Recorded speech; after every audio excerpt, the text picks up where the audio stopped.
Back when I went to Japan last year, I bought a lens on the second day of the trip, and since buying it, it rarely ever comes off my Sony nowadays. So after almost a year of using it, I want to share some of my thoughts about it.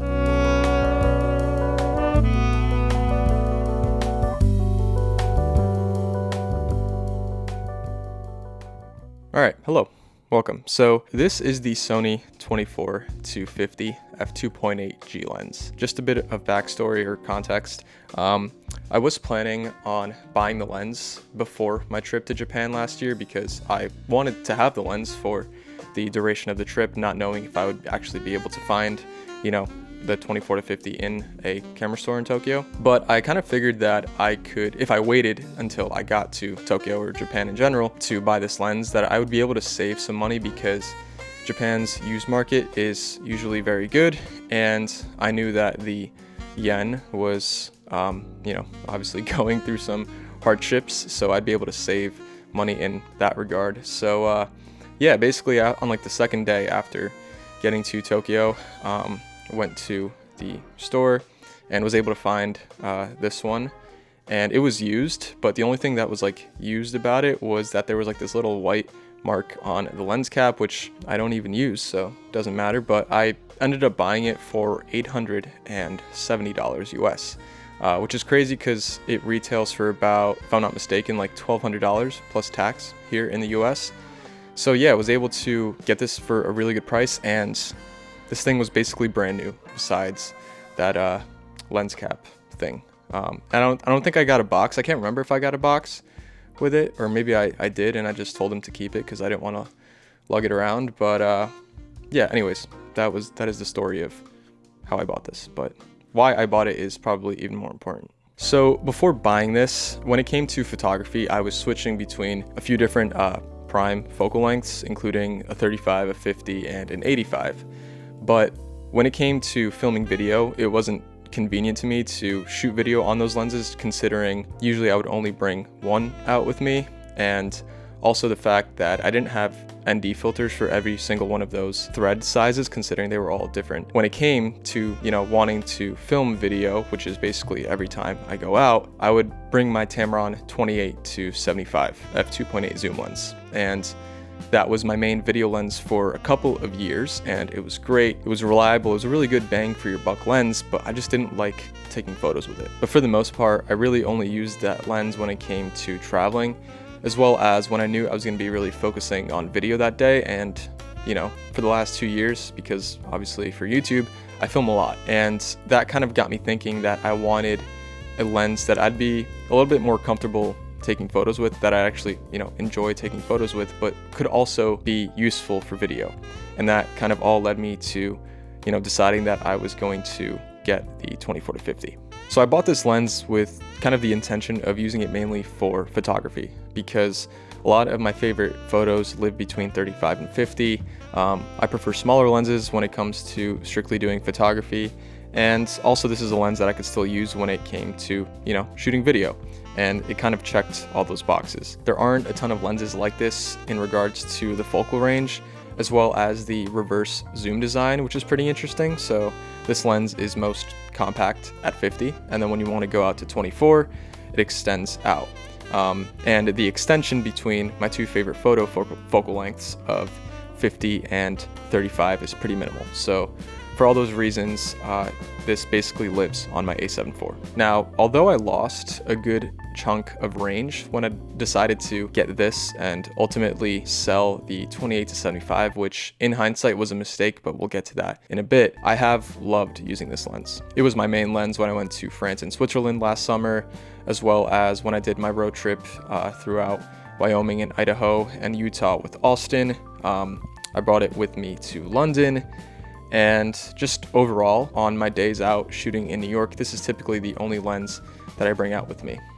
Unless I'm doing night photography, which in that case, I will bring a faster prime. Now, I don't really get a ton of use out of the 24mm wide end of this lens, especially for photo. I do mainly use 24 for video, so if I need to film someone up close to me like I do with the behind the sensors, or if I needed to flip the camera around to do some vlogging. Now I do want to emphasize the reverse zoom design of this lens because that's not something that we kind of see these days, and I wish more companies did this. But like I mentioned, I shoot a lot of my photos at 50 or 35, and the reverse design of this lens allows me to keep the lens at its most compact size when I'm taking photos, which I really like.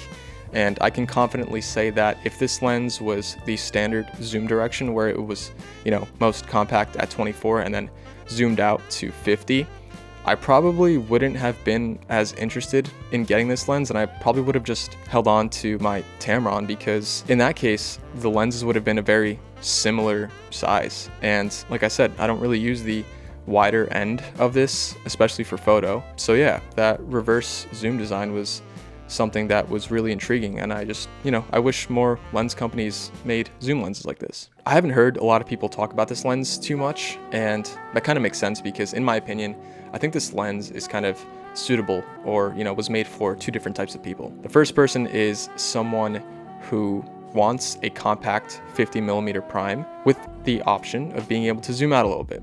And the second person is someone who wants a zoom lens, but doesn't want the big, bulky 24-70, and also doesn't need that extra range of 20mm or so. And I was basically that second person, or so I thought. My Tamron was just a bit too big and bulky, and I didn't love carrying it around with me, and especially using it for photos, but I couldn't really fully get rid of it, so I just decided to replace it with this. However, over the past few months, it has become apparent to me that this lens should have never been a complete replacement for the 28-75 like I thought it would be. So when I bought this lens and then ultimately decided to sell the Tamron, it made sense to me in that moment, because now I was getting a zoom lens that I would actually enjoy using for photos because it was smaller and the focal range was just a little bit more suitable to my specific taste when it came to photos. And I could also obviously still use this for video, and I just thought I wouldn't miss that extra range. But looking back, I realized that I do love filming a lot of those tight, long, compressed clips. And I also, when I had the Tamron, I was shooting a lot at the longer end as well.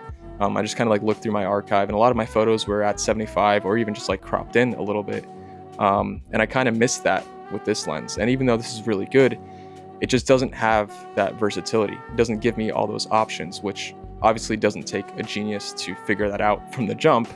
But I think the main realization here is that this lens should have never acted as a straight up replacement, or, it's not a straight up replacement, because this is a little bit more specific in a way. This lens is great for my day-to-day hybrid shooting in New York, or just places that are a bit more accessible to me, where, if I see a shot that I really want to get, but it needs a different focal length or lens, then I can, revisit it and actually be able to get it. However, when it comes to traveling or just going to a place that I know I won't be able to revisit for an indefinite amount of time, a lens that has a bigger focal range will prevail in that scenario, because it gives me the opportunity to create more photos and videos that I'll end up liking. It gives me a higher chance of creating more things that I want, whereas this lens leaves me a little bit more handicapped. And yes, a lens like a 28-75 or 24-70 is going to be bigger, and it might not be as fun to shoot with, but I think at the end of the day, I've kind of realized that what I value more over something like the enjoyment of a lens is having the opportunity and versatility to create more photos and videos that I like. With all of that said though, this is still an awesome lens. I've definitely enjoyed using the 24-50 more than the Tamron for photos, especially for day-to-day photography, but I am thinking of potentially adding the Sigma 28-70 to my kit in the near future, just because I've used that lens in the past and I really like it, and I think it would also just be a better option for traveling and also for client work.